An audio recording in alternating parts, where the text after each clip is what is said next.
Banjir kembali merendam beberapa kawasan di Kota Makassar, salah satunya di Kodam 3 Pacerakang, Kota Makassar. Untuk melihat kondisi warga yang rumahnya terendam banjir, Wali Kota Makassar Munafri Arifuddin meninjau langsung lokasi banjir dan posko pengungsian warga di SDN Pacerakang, Kamis 26 Februari. Di titik pengungsian ini, terdapat 64 kepala keluarga dan 229 orang berasal dari lokasi sekitar, termasuk warga dari Kodam 3. Wali Kota Makassar membawa paket bantuan yang langsung diserahkan ke para pengungsi, khususnya ibu hamil, balita dan lansia.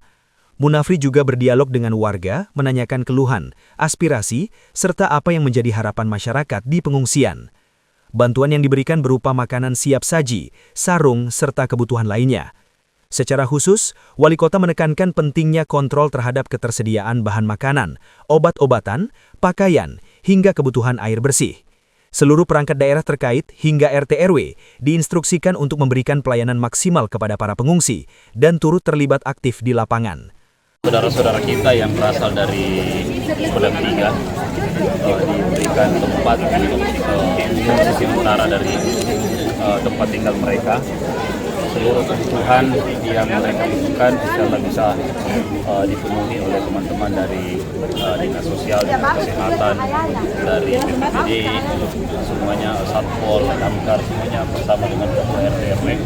Warga yang rumahnya terendam banjir terutama di kawasan Kodam 3 diimbau untuk tetap berada di lokasi pengungsian sementara hingga kondisi air surut dan memungkinkan kembali ke rumah masing-masing.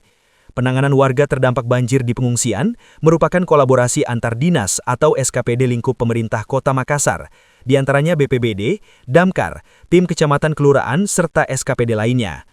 Miftahul Kolbi, Fajar TV, melaporkan. Terima kasih telah menonton. Jangan lupa subscribe, like, comment, and share. Saksikan terus informasi terbaru dengan menekan tombol lonceng hanya di channel Fajar TV.